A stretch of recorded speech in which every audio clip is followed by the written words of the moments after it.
vous, ces difficultés qu'on a à résoudre le problème en dépit des centaines de milliards qui sont injectés dans le secteur? Moi, je pense qu'il faut aussi, là aussi faire la part des choses. Oui.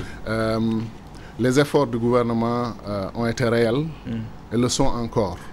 Je pense que ce qui s'est passé dans les années 90, allant aux années 2000, vous savez, j'ai eu la chance d'avoir fait mon doctorat, ma thèse de dissertation sur la réforme du secteur public en Afrique. Et j'avais travaillé sur le cas du Sénégal, du Mali et du Ghana.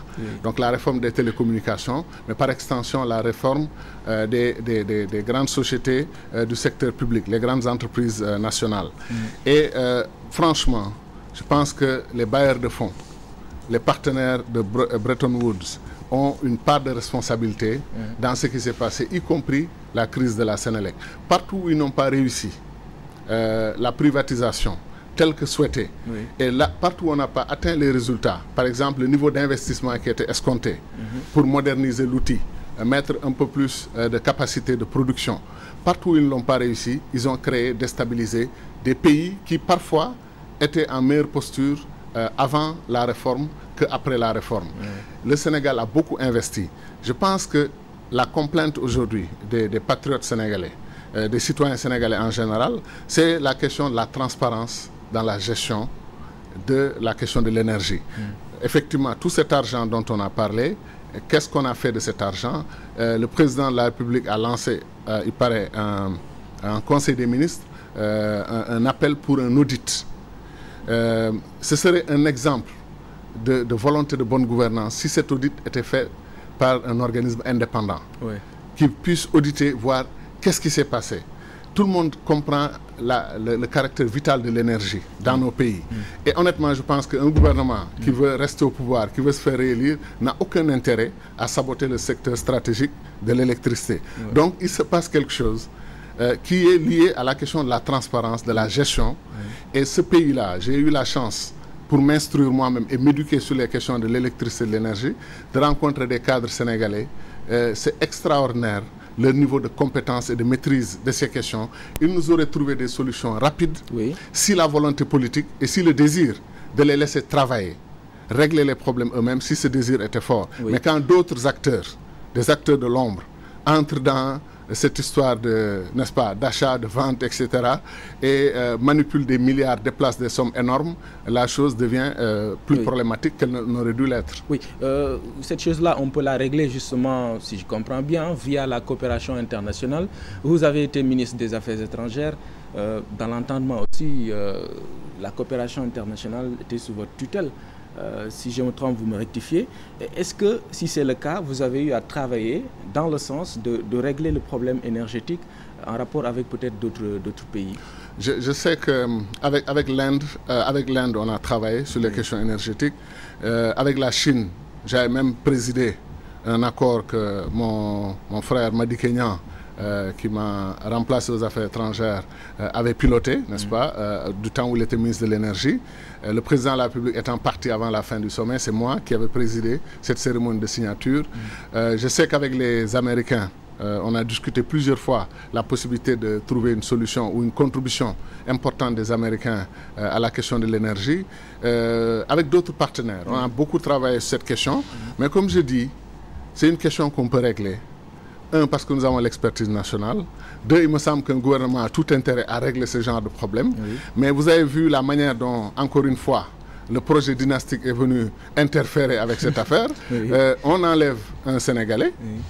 Au lieu de mettre un autre Sénégalais, ministre de l'énergie, lui confier cette responsabilité, on est allé trouver un Sénégalais qui avait les bras surchargés, qui n'avait même plus de place dans sa main pour tenir quoi que ce soit.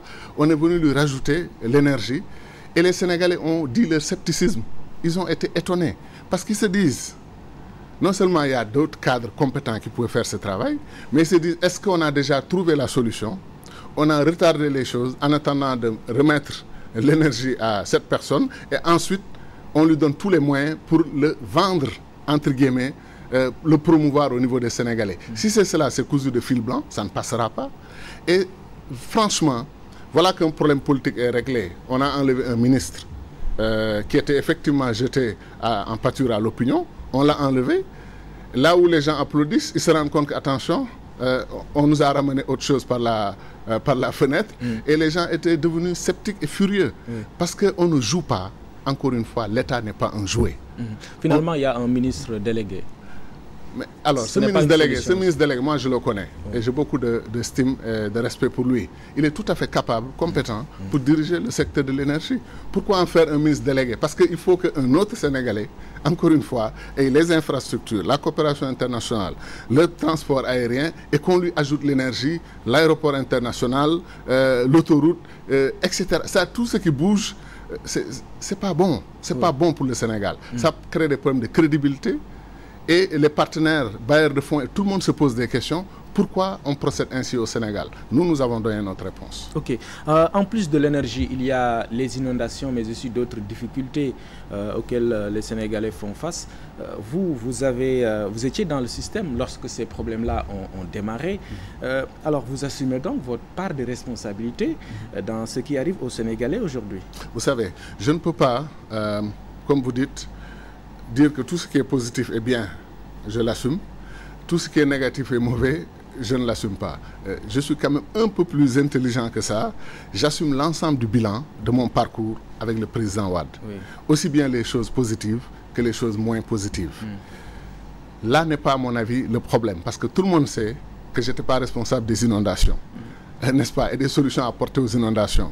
Et même en Conseil des ministres, dans une table de Conseil des ministres où vous pouvez avoir 30 ministres, je peux faire des propositions, elles peuvent être acceptées comme elles peuvent être rejetées. Mais même dans mon cas, j'étais plus spécifiquement orienté sur l'international. Et figurez-vous qu'il m'arrivait de rester quasiment, de faire un déplacement une fois par semaine, d'être sur tous les fronts. La crise mauritanienne, par exemple, m'a pris 6 mois de travail. 6 mois de travail. Alors pendant ces 6 mois de travail, si on me dit, écoutez, il y a la crise de la Sénélec chez vous, qu'est-ce que vous aviez dit, qu'est-ce que vous avez fait à l'époque et tout, je dirais que non, j'étais sur le front de notre pays frère, où la classe politique là-bas avait demandé au président Wade d'intervenir, et il a délégué, mandaté son ministre des Affaires étrangères. J'avais cette mission-là. Et cette mission est importante pour le Sénégal, pour la souveraineté, la sécurité et les relations fraternelles avec la Mauritanie, n'est-ce pas? Donc je ne pense pas que je me tournais les pouces pendant que les autres membres du gouvernement géraient d'autres problèmes. Et un ministre des Affaires étrangères, je vais terminer sur ça, apporte énormément à son pays. Les accords de coopération, les commissions mixtes, n'est-ce pas, par rapport auxquelles on décide des plans directeurs pour la coopération avec tel ou tel pays. Il arrive même que des bus qui circulent dans la ville aient été quelque part négociés par le ministre des Affaires étrangères. Mais ce n'est pas à moi de le dire. Quand les bus Tata, par exemple, de l'Inde sont venus, le ministre Mamadou Seck, qui était ministre des Transports à l'époque, a félicité le ministre des Affaires étrangères pour l'excellente contribution que nous avons apportée au déblocage de ce dossier. Le président Wade, le président de la République, nous a félicités. Mais c'est des choses, à la limite, qu'on ne peut pas faire le tour des citoyens pour dire voilà ce que j'ai fait, etc. Je ne le faisais pas pour moi. J'ai travaillé pour un gouvernement. J'ai travaillé pour un président de la République qui m'a confié une mission. Mais quelqu'un a dit une chose, et